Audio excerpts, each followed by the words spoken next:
A falta de água e suprimentos tem colocado em risco a vida de civis em meio ao conflito contra o grupo terrorista Hamas. Eu quero saber da Beatriz Manfredini o que estão dizendo nesse momento as organizações. Bia, bem-vinda, minha amiga.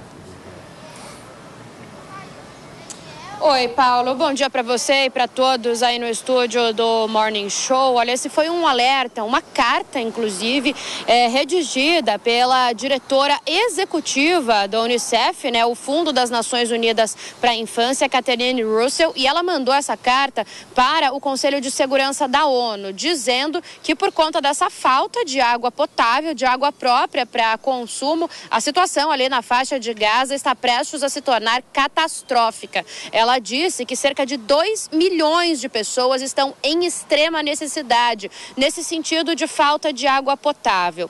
Segundo a diretora executiva do Unicef, nessa carta, cerca de 55% da infraestrutura de abastecimento de água da região apenas está funcionando, o resto parou. Além disso, ela diz também que das 7 das estruturas que retiravam o sal da água, das tubulações que retiravam o sal da água para que as pessoas possam consumir, apenas uma funciona atualmente e funciona só com 5% da capacidade. Isso porque há falta de energia e de combustível no local. Então o alerta é o seguinte, as pessoas estão ficando sem água ou estão consumindo a água que tem, que é uma água imprópria, às vezes com partes de resquícios de esgoto, também resquícios de sal, e com isso há uma preocupação muito forte de que muitos civis, cada vez mais, incluindo crianças, adoecerão ou morrerão de desidratação. São diversas doenças que já estão sendo identificadas pelos médicos que estão na região. Então, um fator muito preocupante cada vez mais, né, Paulo, para quem está ali na faixa de Gaza. Muito bem, Bia. Obrigado, minha amiga, pelas suas informações. A Beatriz Manfredini atualizando um pouco dessa calamidade que vive a faixa de Gaza. Eu vou para um rápido intervalo para você que está no rádio, hein? Não sai daí, a gente já volta, são 11h37. Coloca o nosso Ale Ostroviec aqui para a gente poder bater um papo. Ale, você sabe que essa guerra, para mim, tem sido uma das piores aí dos últimos anos, porque se a gente analisar a última grande guerra aí, que ainda acontece, mas que não tem o holofote, talvez, como tem essa guerra entre Israel e Hamas, foi a guerra entre Rússia e Ucrânia. Mas uma diferença significativa dessas duas guerras é que a guerra Rússia e Ucrânia era uma disputa ali territorial, né? Você não viu o ódio enraizado nos ucranianos e nos russos do jeito que você vê o ódio enraizado principalmente nos palestinos em relação a Israel. Isso me preocupa muito, me preocupa principalmente, aliás, as próximas gerações, porque essas gerações estão vendo seus pais morrerem nessa guerra, essas gerações estão vendo muitas pessoas morrendo, pessoas amigas, familiares, enfim, e eu quero entender, esse ódio a Israel que está sendo disseminado ali, ele é um ódio que preocupa a comunidade como um todo, né, meu amigo? E como é que vocês estão lidando com isso? Porque eu acho que se vocês conseguirem acabar com o grupo terrorista Hamas, eu acho difícil isso, porque eu acho que o Hamas é uma ideia, né? A gente já discutiu bastante isso no programa. É difícil acabar com uma ideia, mas eu acho que está vindo algo pior por aí, você não acha? Paulo, certamente o caso da Rússia e Ucrânia é muito diferente. A Rússia é agressora, ela é uma ditadura, ela invadiu a Ucrânia, mas é uma operação militar. Os russos não estão instruídos, os soldados russos, a exterminar a população civil ucraniana. Os russos não entram nas escolas ucranianas e deliberadamente, de propósito, vão lá e matam e queimam o máximo de crianças possíveis. Eles não pegam os idosos e cortam a cabeça só pelo prazer de matar civis. E no caso do grupo terrorista Hamas, eles fazem isso. Nós vimos agora recentemente o sofrimento da população palestina, é de cortar o coração. Qualquer pessoa com um pingo de humanidade vai ver isso e vai se solidarizar, como eu me solidarizo com os civis palestinos. E a crueldade do Hamas com os seus civis é absurda. Só para citar aqui um caso, recentemente o porta-voz do Hamas, Moussa Abu Marzouk, falou na entrevista russa as seguintes palavras, cito: proteger os civis de Gaza é a responsabilidade da ONU e de Israel. É o Hamas falando. Nós fizemos os túneis para proteger a nós mesmos de levar tiros dos israelenses. Os túneis estão lá para proteger os nossos combatentes. Disse ele, cheio de túneis, cheio de recursos, com comida, com água socada, com combustível, que o Hamas guarda nos seus túneis para si. E certamente existe, a guerra gera mais rancor, mas temos que lembrar que existe uma ideologia perversa que está fazendo a lavagem cerebral dos palestinos há anos.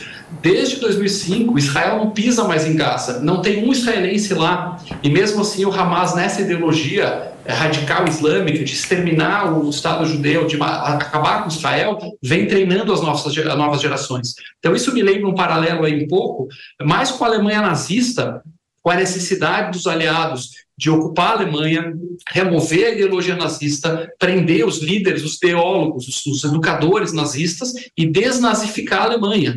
Então, se naquela época alguém falasse, no meio da guerra, quando estava sendo o processo de liberação da Alemanha, os aliados entrando lá, se alguém falasse, cessar fogo, guerra vai gerar mais raiva ainda, não dá, você tem que entrar, você tem que tirar os nazistas do poder, tem que colocar um governo moderado e educar as próximas gerações para a paz, que foi o que aconteceu. Hoje, Israel e a Alemanha se dão bem, a Alemanha é um país civilizado, com pessoas civilizadas. Então, infelizmente, nesse caso, não tem outro caminho que não ser remover a ideologia nazista, terrorista do Hamas de lá. Por mais que isso, sim, gera rancor, não é a melhor forma, seria muito melhor se pudesse jogar flores lá no Hamas e eles se renderem e pararem com o seu desejo de destruir Israel, mas não é a realidade.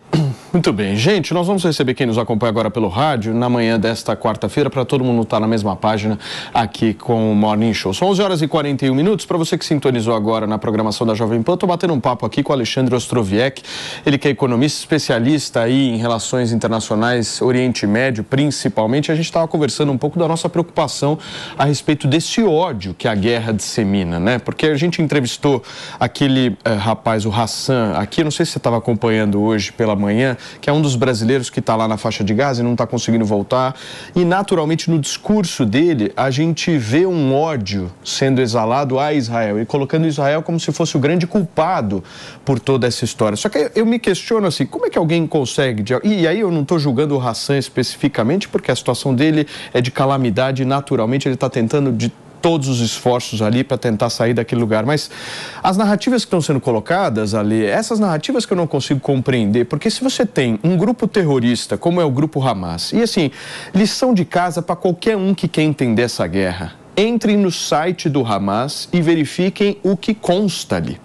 O grupo é constituído e é formado para exterminar Israel, para exterminar os judeus. E eu não consigo compreender qualquer outro tipo de reação de Israel que não fosse a de tentar exterminar com o grupo Hamas. Porque se Israel anuncia um cessar-fogo agora, Israel está anunciando simplesmente um cessar-fogo e dando o direito de um grupo que quer exterminá-lo continuar tentando exterminá-lo. Ou seja, eu não consigo compreender isso. A sociedade precisa estar unida no combate contra o grupo terrorista Hamas e batendo na tecla. Esses caras não representam a causa palestina. Qualquer influenciador, qualquer jornalista, qualquer um que quiser colocar de alguma forma a causa palestina ao lado do que o grupo Hamas está fazendo, a gente tem que contrapor o tempo inteiro. Esses caras não representam uma causa legítima dos palestinos. Esses caras querem só o interesse deles. Um bando de maluco, criminoso que promoveu o que promoveu no 7 de outubro. Não é isso, Alê? Acho que nós temos que resumir dessa forma.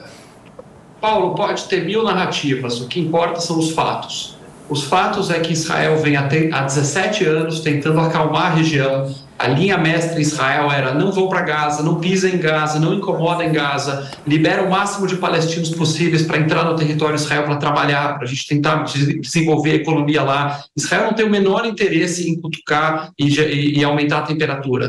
Porém, no dia 7 de outubro, um bando de terroristas, genocidas, de nazistas do Hamas invadiu a fronteira israelense, entrou em cidades, procurou o máximo possível de civis, com um plano muito bem detalhado, de forma fria e calculista, entrou em refeitórios, fuzilou todo mundo, entrou em festa com um monte de adolescente e começou a caçar e fuzilar e cortar a cabeça e queimar todo mundo que encontrava. Então esses são os fatos. O cara que quer, da extrema esquerda, por exemplo, que quer passar pano para o Hamas e travestir ele de grande movimento de libertação, ele pode fazer quanto ele quiser de narrativas, mas os fatos estão gritando na nossa cara.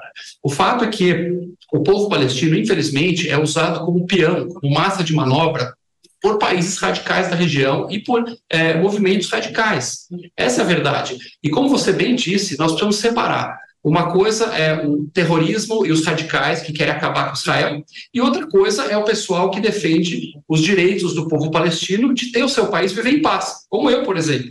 Se me chamarem para uma passeata para defender o direito dos povos palestinos, eu vou lá de braço dado, como já fiz no passado, em grupos juntos, os judeus e árabes, e falar, olha, sim, tem que ter Palestina, vocês têm que ser governados por si mesmos, como a autodeterminação dos povos. Porém, Israel acaba sendo, naquela região, um bode expiatório muito conveniente para tudo. Você vê hoje as manifestações dos países árabes, etc. Temos que lembrar que são países, de modo geral, pobres, com a população crescendo rapidamente, com desemprego altíssimo, com poligamia. Toda a região pratica poligamia. Esse é um ponto importante que a mídia não está falando, Paulo. Quando você tem poligamia num país, e praticamente todo mundo árabe pratica isso, exceto a Tunísia, você vai ter, geralmente, as pessoas mais ricas com muitas mulheres, e você vai ter uma massa de jovens pobres, desempregados, que não conseguem casar.